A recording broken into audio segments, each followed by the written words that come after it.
listen, guys, if you want to run and you want longevity in that sport, you absolutely must strength train. No ifs, ands, or buts about it.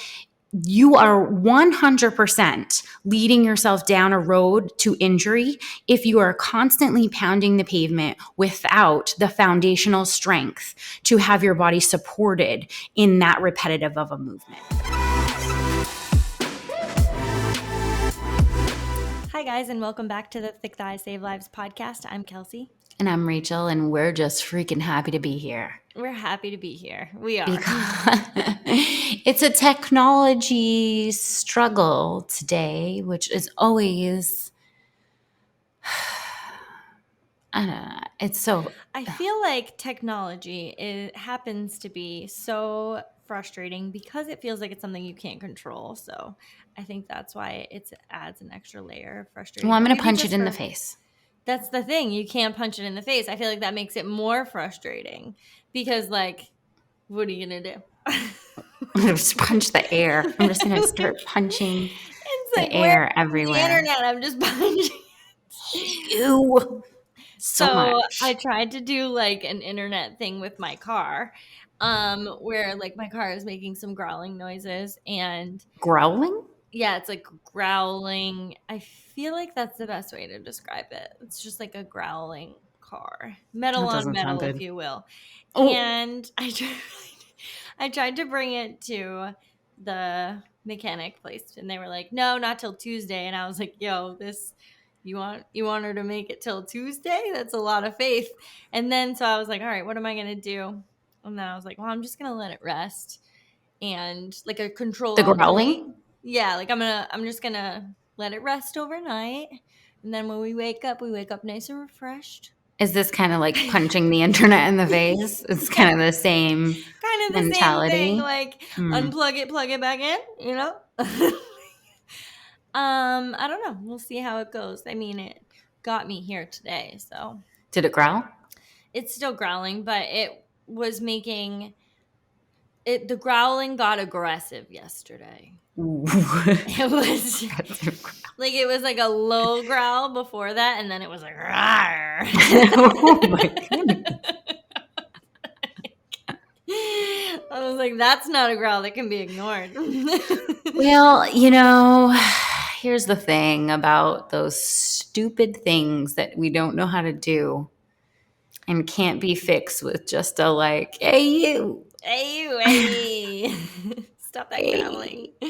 Can you stop that? Unplug it. I got a fucking podcast to do today. Can the sound just work? I know. So you have one job, Zencaster. One job. And you know what? Sometimes it just goes along with the kind of week that you've been having. So this is right on par for me. Right on par. Spend 45 minutes trying to get the podcast to load. Yep. Right on par with my week. Having that kind of a week where everything's doing its thing. It's just doing its thing. But you know what? Did you see my funny stories about Josh? I saw you start talking about it, and I was laughing because this week it snowed in Massachusetts, and he had already committed. Wait, but you have to say what that means. You have to say, because, you know, if you don't follow me on Instagram at Rachael CVG, if you don't follow me on Instagram, you don't know, because we had like, you know, a little small break in the weather, where it was like, oh, it's going to be like 40 now. So Josh is our warehouse manager at CVG. He took it upon himself to make the decision. And this is a decision that you don't go back on, apparently. I didn't know this. Because I thought you just chose, you know, day to day what was appropriate. Maybe you look at the weather, maybe you don't. But like you would choose your outfit based on the appropriateness of the day. But that's not how it goes for Josh. Josh has a point where the pants go away and they can't come back. No. They go away. Though, he's been wearing T-shirts throughout the entirety of the winter. Well, We had some cold days, and Josh is always wearing a T-shirt. So he has his style commitment. And that involves sneakers, a t-shirt, basketball shorts, or basketball pants. Is that a thing? Because they always look like basketball pants. They do look like basketball pants. It's like maybe But they're wearing jeans. But what I thought was interesting about it was that once you go, you go full tilt. It's like once you say, I've worn shorts once, you cannot go back. So it's March in New England. It could snow. It did snow, but he had already committed to the shorts. So then he had to wear shorts in the snow and we said, it was like, what are you doing, Josh? And he was like, well, my pants are away. They've gone away. I'm not bringing them back. I know. Like, how far away are they? They're not that far. I mean, they're in your house. Do you send them off to Alaska for the duration? Like, no, but I enjoy when people make commitments to things. I think that's admirable. That's a thing, whatever it is. If it's shorts, whatever it is, you said it's shorts time, and it's shorts time, and you're committed to that. And now you've made a pact with yourself. Because here's the thing about that: no one would have been none the wiser. We were actually noticing because it was snowing, and he was walking by in a t-shirt and shorts, and I was like, "It's literally a blizzard outside. Like we had a significant amount of snow." And I was like, Josh is still in shorts. And he was like, well, so no one would have been any wiser, but he made a commitment to himself. And that's really the only commitments that ever matter. I just respect that. I just respect the shit out of that. So cold legs or not cold legs, Josh is shorts from here on out. And you know what? I'm backing him up on that. I have the space heater on 76 in here. Mm-hmm. But, I'll cheer from afar. Good for you. I mean, we all have our commitments, Mine is like when it's time to put, I don't know if everyone does this, but when it's time to put the windows down, or we have like a really nice day, like maybe it's going to get to 60 in New England. That first day, I'm putting the windows down, but my heat's on and my seat heater's on. That's what's going on. I'm going to put the windows down. I'm here for the fresh air. In here. But I'm not here for the cold. No, like I'll put it on full blast and be like, look at me, the window's open. This is so stupid. We're so stupid. I'm like, I'm going to get a nice coffee, but put it in the extra cup. You know what I mean? I don't want to get my fingers cold. I make sure my seat warmer is on the whole time. We're so stupid.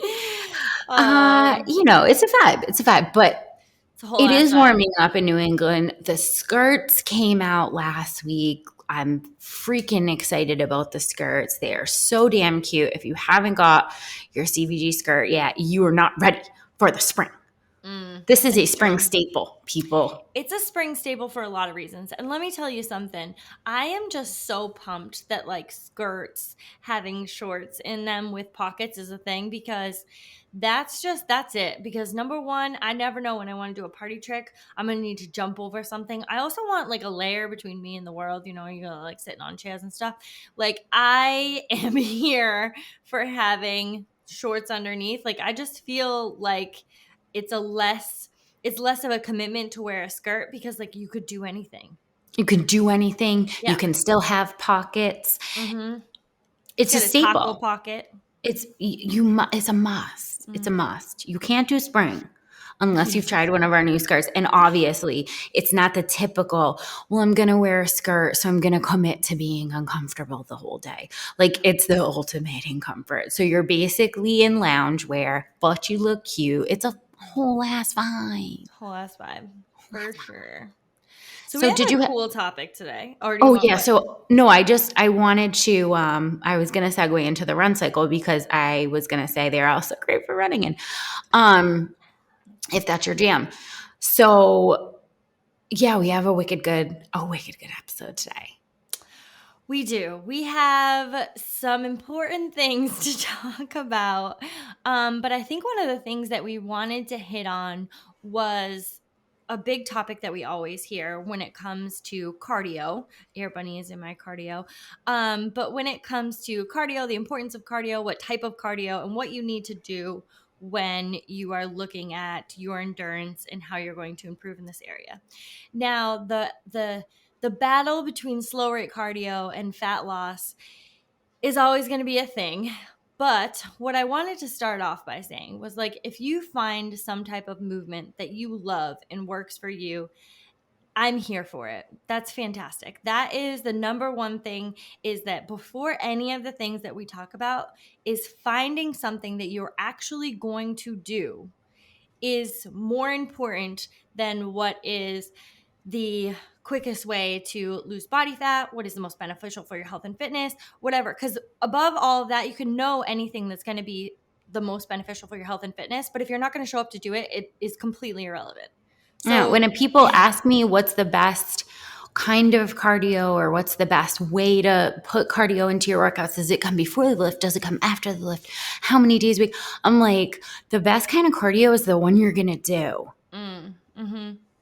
Now that's it. That's a first and foremost, but there is a more, we're going to talk about the different types of like cardio and how to work that, and just give, what is the most effective for if your goal is fat loss, and just talk about that a little bit, because there is, it comes down to science and what is most effective for fat loss, and then what you're going to do. And then what you're going to do. Yeah. I mean, that those need to go hand in hand. And if they're not, then, we know what happens. And that's just a constant stopping and starting. And, I'm off the wagon and that kind of stuff. Oh, this wagon. Let's burn the wagon. Burn it. I'm so sick of the wagon. It doesn't exist. It's metaphorical. Let's metaphorically burn it. It's like air punching the internet. It's like that. We're going to burn the wagon. But here's one thing that I want to start out with talking about, is because TTSL is starting a run cycle. So this is very much on my mind right now with our programming. Our programming is very much all complete aspects of fitness, right? We do everything. We lift, we run, we jump, we swing. There's no part of fitness that we don't hit. But our cycles are kind of like ways to zone in and focus on one area of training to make improvements in that area. So, we'll have a push-up cycle, we'll have pull-up cycles, we'll have, strength cycles and that doesn't mean that the other areas of fitness are not happening. They're still happening. We just have like a main focus that we're working on. And we're coming up on a TTSL running cycle where running is going to be our focus. And surprisingly, so we announced it today, and surprisingly, people are excited, which I was kind of a little bit like, oh my God, they're going to hate me. There's going to be riots. There's going to be torches. Like, in fact, I think that everybody understands the benefits of running. And in their mind, they really want to like it. But the idea that's been pushed to them is that running needs to be done every single day in order for you to make progress. B, that you just have to run longer and longer and longer in order to be making gains in this area. So like, you have to just log mile after mile after mile. And 3, that running is essentially painful eventually, right? That every single time they start running, it all the things start up. Their shin splints, their knees start hurting, their hips start hurting. And it's like, maybe just running is not for me. So those 3 things I think are common falsities that accompany running. And that's why I really wanted to do this cycle, because I really wanted to show people that you can get better at running. You can improve your endurance. You can get out there and just like breathe fresh air and include this important piece in your training without getting hurt, being bored to tears, or what was the other thing I said? I'm really on today. I'm really on. I'm really here for it, Kels. It won't suck. It's funny because you really don't like running. I hate running. I hate running, but how you know that I'm here for it is I hate running and I program the cycle anyways. So guess what? It's going to be fun. 100%. Well, I think that when we think about running specifically, I think that a lot of people are excited because it is accessible to them, regardless of the fact that if you have a gym or not. And it is a basic function that, we all do at some point. Running, walking, whatever. It is a very basic human function that we expect our bodies are capable of and able to do. So I think that it becomes a little bit less intimidating sometimes than some of the weightlifting stuff, but there are some, when it comes down to like having a running cycle, I just want to say, like, whether you jump in on cycles or not, they're all very important. So the idea of like, oh, I'm just going to jump in on this and then like I'll get my running cycle in and then do something else. Like, you got to have a full picture of the year. Like, we've done a strength cycle, we've done a push-up cycle, and all of these things combined together is overall fitness. Right? So, like, yeah, we're going into this like running cycle. We're going to work on improving your endurance, but we're also going to maintain some strength during those times. Oh, trust. I'm going to trick the runners into lifting. Yeah. Oh, yeah, for sure. 110%. And all of a sudden, they're going to leave the run cycle. They have joined for the running, and they're going to leave with a love of lifting, which is, I can't. So that is a really good segue into one of the most important points that I wanted to highlight about the run cycle and just about running in general. Listen, guys, if you want to run and you want longevity in that sport, you absolutely must strength train. No ifs, ands, or buts about it. You are 100% leading yourself down a road to injury if you are constantly pounding the pavement without the foundational strength to have your body supported in that repetitive of a movement. So, I know that a lot of people are kind of like, yeah, I want to gear up for the spring season of 5Ks or half marathons or, people doing ultras. And there's so many different options for these fun running things. And the most obvious track is, okay, I just got to start running, and I got to start running and running and then running and running some more. And the fact is, I did it.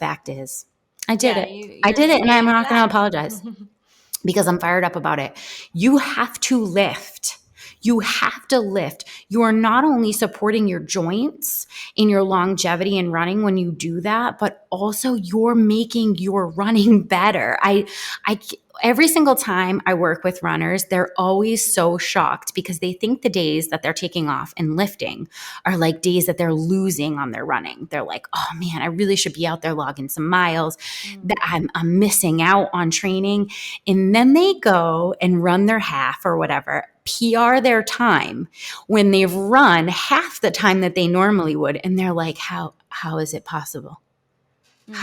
What kind of magic are you freaking running? And I'm like, it's not me, it's the weights, babe. Yeah. Yeah, well, I think one of the main misconceptions when we start to talk about running is low intensity cardio versus high intensity cardio or high intensity training. And those are constantly like at odds. They both have their place.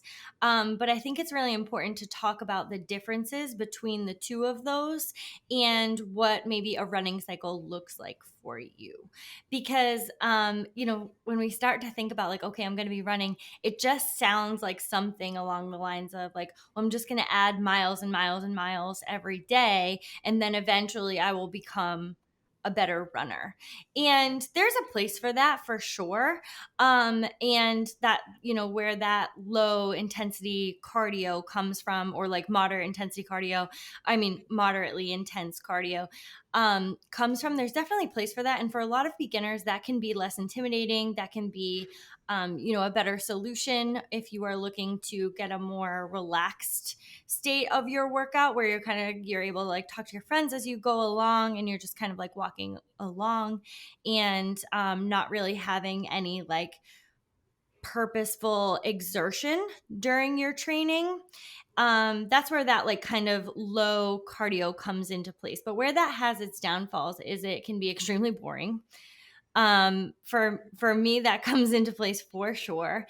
And it requires a lot of time, which is not ideal for busy people. If you are doing low intensity, steady cardio, you need a significant amount of time out of your day to be able to log in all of those miles or time, whether you're running or not. Like, you might be on the bike, you might be on the elliptical, you're just doing low intensity, steady cardio, and you need more time to do that. Now, when it comes to interval training, for example, which is, some of the things that you will see in the training cycle, like you'll see more like high intensity running or intervals where you're like, okay, but I'm only working for maybe 30 seconds, or I'm only working for, this length of time. Then I'm like walking, or I'm recovering on the way back, some things like that. And you think like, am I really getting as much in? Yes. 100% all in, yes. So when you think about high intensity training, like these things will take like 15 to 20 minutes where you're actually working on your endurance. And this is really helpful if you have, a day of training where you have some other things that you're going to do during that training, and for people who have busy schedules, right? But it does require more focus. You have to look at your time, your intervals, that kind of stuff. But overall, it's more effective for fat loss. So if that is part of your goals, that is going to be 100% more effective. It's definitely more uncomfortable, which I think is, oftentimes for people, the idea of getting uncomfortable in their workout every day is a little bit intimidating. But, like we have said on past episodes, like, you're bringing what percentage you have that day, right? And so your level of uncomfortable is not going to be the same every day, because there are different, you're showing up a different person sometimes every day. So, but the general feeling of being uncomfortable is definitely something that A, you get used to, and B, we always say this, is so incredibly beneficial for your life. Just outside of the gym. But one thing that I really wanted to say when it comes to, slow rate cardio versus, interval training, and what often surprises people is when runners come to me and they're logging mile after mile and they're not seeing PRs, or they're being plagued with injury, or they are not able to break plateaus. One of the things, especially in fat loss, one of the things that I'll immediately say to them is, do you understand that at a certain point, slow rate cardio is going to steal from your muscles? And when you're looking at caloric burn for the entire day and expenditure for the entire day, what we know is that it's not really about your single session and how many calories are burned in that single session, or where those calories are burned from, because that's a very small snapshot of a very large day, right? That's 1 hour. There's 23 other ones. And it's actually what your body is doing in the 23 other hours that is far more indicative of your overall body composition. And, logging mile after mile after mile at slow paces and slow rate cardio, that's not a recipe for muscle building.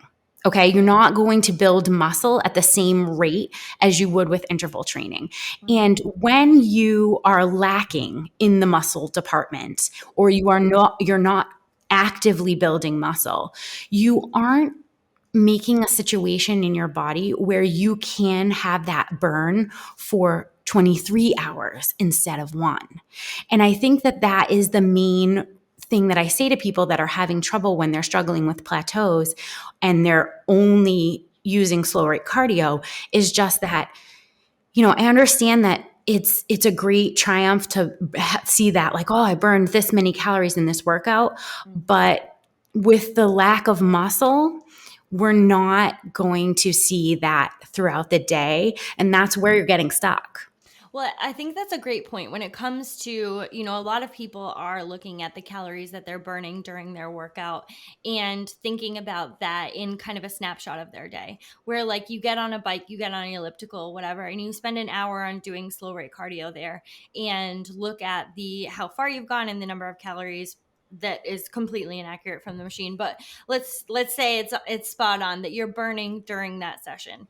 And then you look at something like a 15 to 20 minute high intensity workout, and you look at the number of calories, the distance you ran maybe during that session, and you say, okay, this one is superior. I spent, much more time here, and my number is higher for the time you had spent in the gym. But I want to dive into that for a second, because that is a very big misrepresentation of the actual amount of calories that you're burning and that you're going to continue to burn throughout your day. So if you do something like a high intensity training, you burn a lot of calories during your session, but because the high intensity will continue to burn calories as your body replaces those energy stores and repairs muscles, you're going to continue burning throughout your day. So number one from that is like, just looking at whether you are carrying more muscle mass or not, like we're taking that out of the equation for right now, is you're going to continue to burn calories for the other 23 hours that you're not in the gym. So when you back up a little bit and you look at your 24-hour span and how much I'm exerting during that time, that little snapshot of that slow rate cardio that seemed to have been a little bit higher than your higher intensity training, you're going to throughout the day burn less than you would when you were in your high intensity training, because you need more muscles. You need to restore your muscles a little bit better. So your metabolic rate throughout the rest of your day is going to be higher when you're doing interval training. So like overall, because like we can't just look at that 1 hour, right? We have to look at what we're doing on the other what our body is doing on the other 23 hours of the day. Well, that's why I hate it's like TMI with the watches and the things on the machines or whatever. You think that it's giving you valuable information because you can see like the output and like, wow, how many calories I'm burning, whatever. But it's an inaccurate snapshot because it's one point in time, and it's one of those things where like you've been given too much information but not the whole picture, and it's just really not a good way to look at it. Exactly. And you think about like, if your high intensity training is putting a significant amount of metabolic stress on your muscle tissue, as part of the repair process, your body has to elevate some other things in order to repair that, right? So like your testosterone levels, they got to go up. You're repairing damage, muscle fibers are breaking down, and now we need to repair it. So when your body is repairing something, it's exerting the energy in there. It requires energy. Yes. And then we go to like one of the last, like in my little tangent, the last thing is like muscle is always king, right? It is. It requires the most food. Let's just say that. It requires the most energy. So the more muscle that you are building and able to maintain that's on your body at all times, then we're still looking at that, 24-hour period, is that maintaining, even regardless of if we're continuing to build, maintaining the muscle that you have on your body is going to require more energy. Therefore, it is going to burn more calories throughout your day. So that's why you notice, bingo, bango, like that's why you notice with people who are carrying around slightly more muscle mass, they're requiring more food throughout the day. And like their metabolic rate is just going to continue to stay a little bit higher than someone who's not carrying that amount of muscle. Like that's just science. That's not my opinion. That's just science. I love the run cycle for a lot of reasons, but one of the reasons that I love it the most is that it gives the opportunity for people of all levels, be it beginners that are like, yeah, when I get back on the fitness wagon, the first thing I do is I go out and run. And that is like my kind of go-to thing. Or seasoned runners who are like, I've been doing marathons and 5Ks for the last 10 years. And I love it. I get all of those people, and all of those people and the people that cannot stand running, right? And are like, are you kidding me? Like, no, it's a hard no from me. All of those people are able to come in together and find how beneficial having muscle mass on their body is for their running.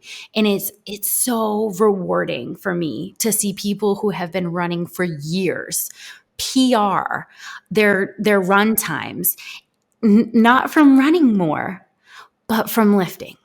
Well, let's talk about I those. love it. Yeah, let's talk about those people for a second too, because I really like to have the opportunity to talk to some runners about, when they start adding in some other intensity training and also building some muscle, is the injury rate. Which is so important for longevity. So the more that you are continuously just pounding one movement, for example, running, and not building muscle around it, the higher your rate is for injury. So like we need to protect our joints, protect our ligaments, and that how we do that, our protection on our body is our muscle, right? Like it's absorbing impact. It's allowing us to go a little bit faster. Like we need that in order to have longevity in anything that we're doing, life included.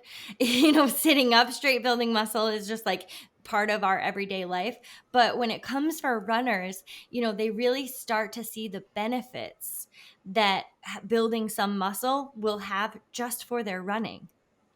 I love that. And when people are extremely sport specific, getting them out into the world of a little bit more well-roundedness is always a really eye-opening experience for them, showing them that box jumps have a place in their training, showing them that, lifting has a place in their training, that kettlebell swings actually are expanding their endurance. And lifters, running has a place in your training. This goes both ways. Don't forget. You can't get on one side of the street and stay there. It goes both ways. It's really, really important that we also highlight the importance of running because like you said in the beginning, that's a basic human function that we all really are built to do. And I know that a lot of people are hesitant because running in the past has caused them some pain.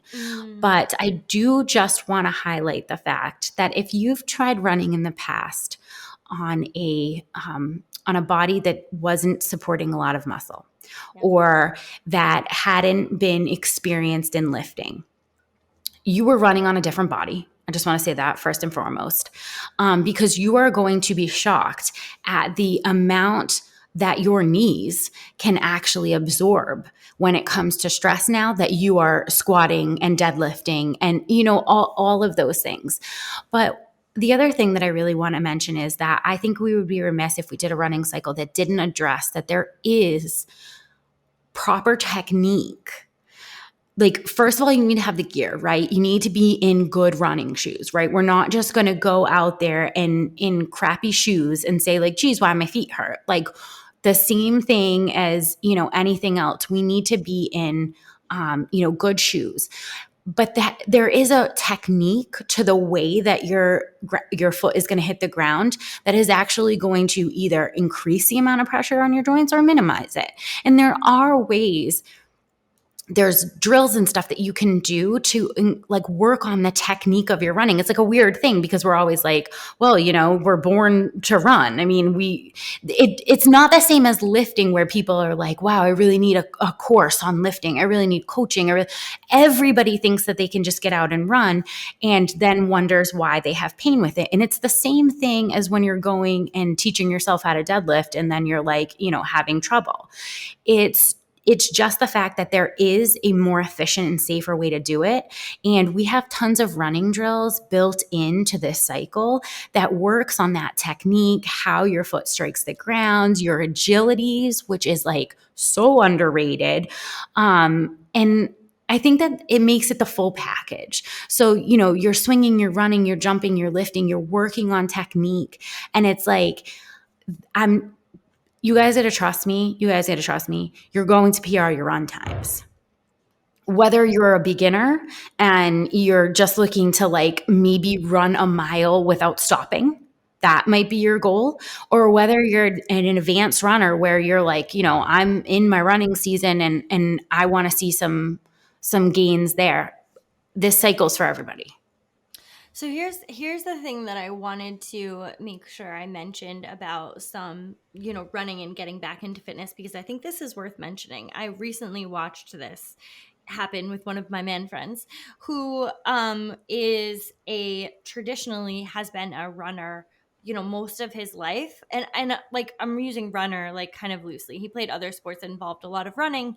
And when he would pick up his fitness again, he would go to running, which I think think that's is a the lot of case for people. a lot of people, right? Mm-hmm. Yep. And as you get older, and I'm not saying like super old, like I'm just saying as you get older, you go back to those things that you think worked at one point, right? So like, when you were in college and I'm gonna pick up fitness again, I'm gonna start running, and like that's fine, your joints can handle it.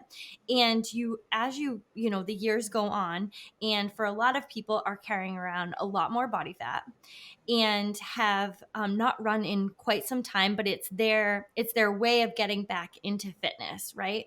And their body is much different. Not only are you carrying around, and this is like what I'm thinking about for him, not only are you carrying around more body fat than you typically have, but your joints are a little bit different. They're getting old. They're getting a little bit older. And then, he goes back to his, like, I'm going to start running this many times, like blah, blah, blah, dives right in. And a couple weeks later, a month and a half usually, he just gets hurt. And I'm like, okay. That is the worst, because people start out with like such great intention. He's so proud of them, and then they get derailed from these injuries, and it just is so disheartening because they really, really wanted it, and now it's kind of like they felt like they had a plan, and they did stick to the plan. And that's kind of where it like breaks my heart, because I'm like, you had a plan, you stuck to it, and now you're derailed, and your backup, you don't really have a backup, because that was your thing. It's what you've done every time. You enjoy running, and it's worked for you in the past, but it's not working anymore. It's and like, they call it what it is. It's not working anymore because your body is not prepared to have that level of impact anymore. It may have when you were in college, when you were in high school, maybe even a couple years ago before you hit 30, but it's not prepared for that impact anymore. But listen, we can get that back, though. We can get that back, which is I think where I that's was the going thing. with the next thing is like, it's not gone forever, but you No. have to recognize where your body is starting out. And for me, it always brings back to Mom, when she had first started kind of working into different types of fitness. She was like an elliptical lady for a long time, and then worked into different types of fitness. And this was when she, in her like early 60s, she was like, I just can't run anymore. Like, I have a lot of pain. And her body at the time was not really prepared for that type of impact, but she runs now. Like, like when we do Murph, she does like 800s. Like, she is in her later 60s now, and has come back around from a place where I can't run anymore. I'm too old, to being older and being able to run further and faster. We can get there. Yes. Like, for everyone who thinks like their running days are behind them, like, we can get you there. You can enjoy running again. You can run pain-free, and you should be able to run pain-free. But we have to do it in a thoughtful and a meaningful way, with good programming, with focusing on form and technique, and muscles that will support the type of activity that you're going to do, and not overdo running, because that's like our ultimate goal. We're not just gonna start like clocking in 5 miles. This is like, not overdo it, because then we're just gonna lead to injury. That's so true. You just like wicked hit it on the head of like the accessibility of running, and everybody kind of thinks they can program their own running.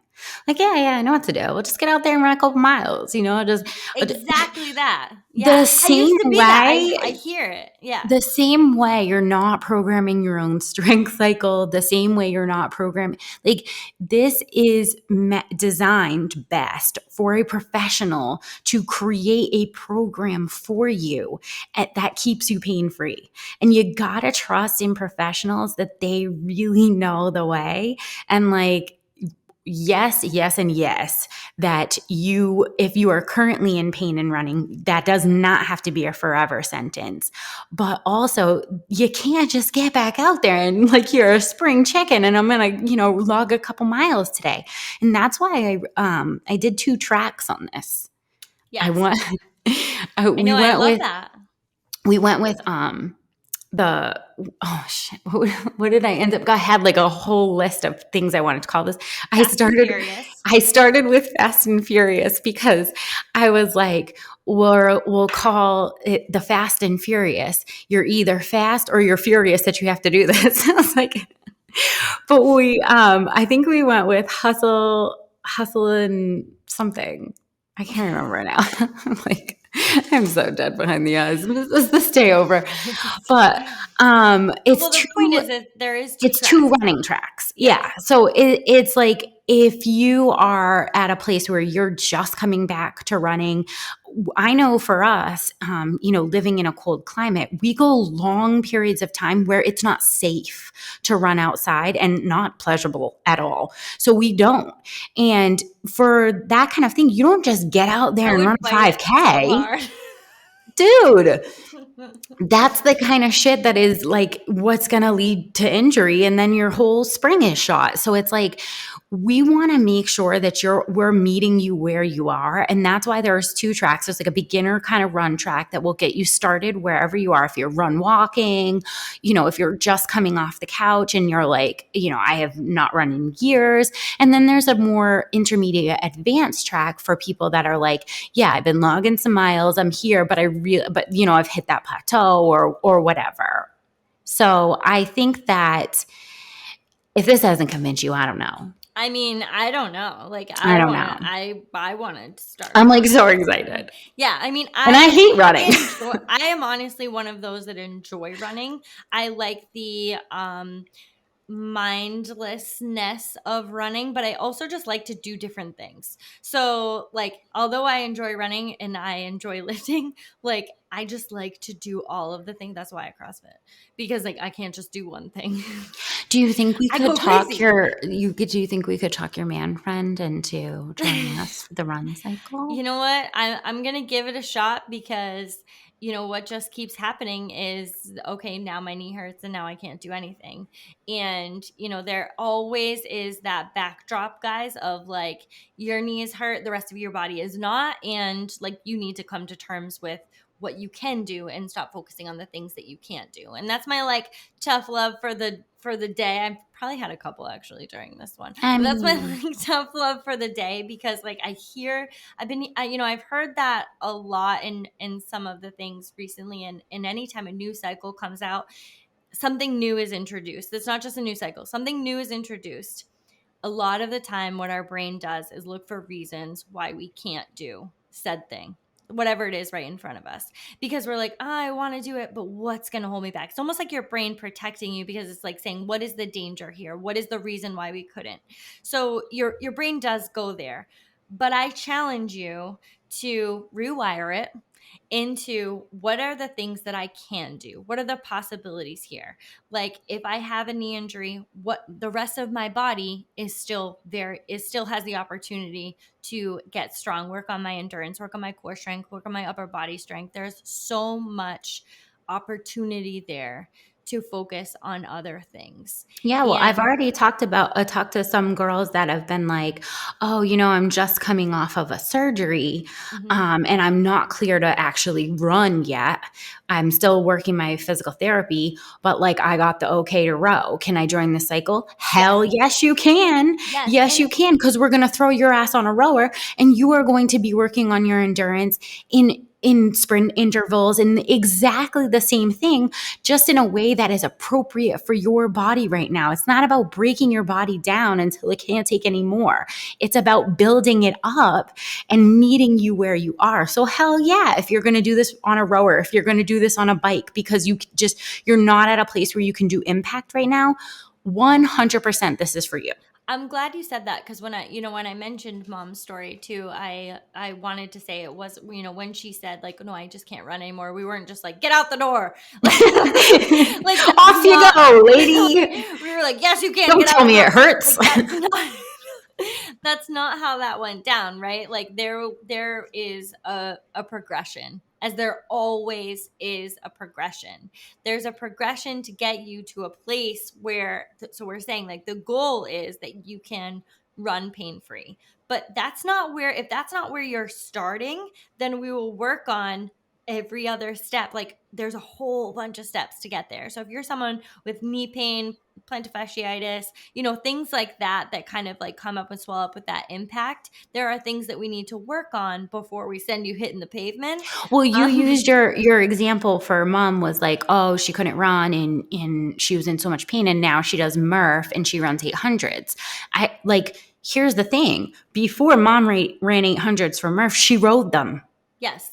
There was many years where she rode to work up to the place where she was strong enough to run again. And that's going to be the road, is just, meeting your body where it is and giving it a great workout.